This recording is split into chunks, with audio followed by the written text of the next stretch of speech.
نویسم نامه‌ای از بینوایی ببندم با پری مرغی هوایی علا گل دانه دانه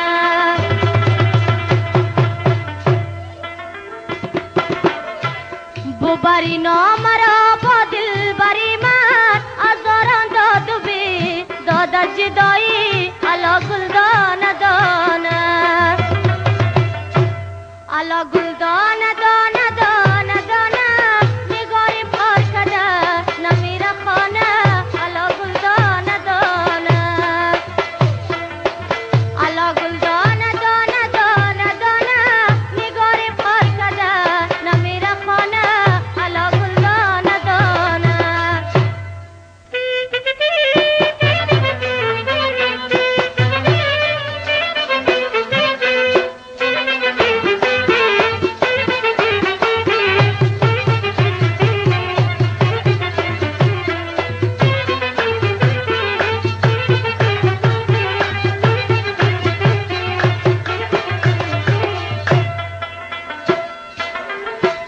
شبی از سوز دل گفتم قلم را بیا تاری رو کن غمای دلم را علا گل دانه دانه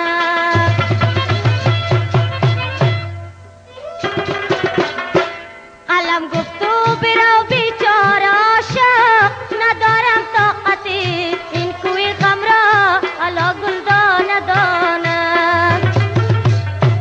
علا گل دانه دانه دانه دانه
خداوندا خداوندی جهانی خداوند و زمین و آسمانی علا گل دانه دانه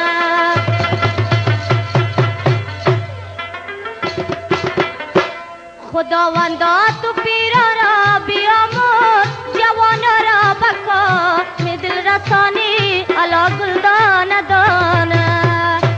علا گل دانه دانه دانه دانه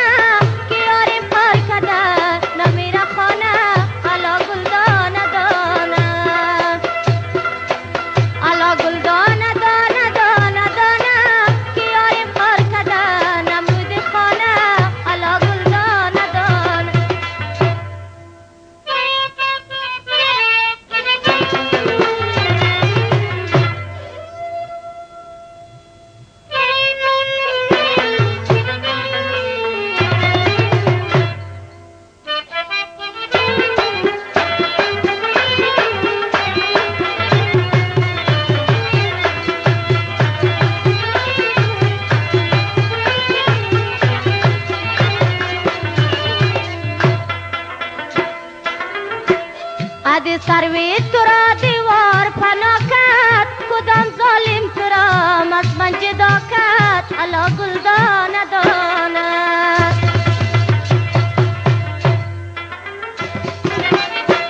کدام خانه خرابی بچه مرده مرا محتاج به دیدار شما کرد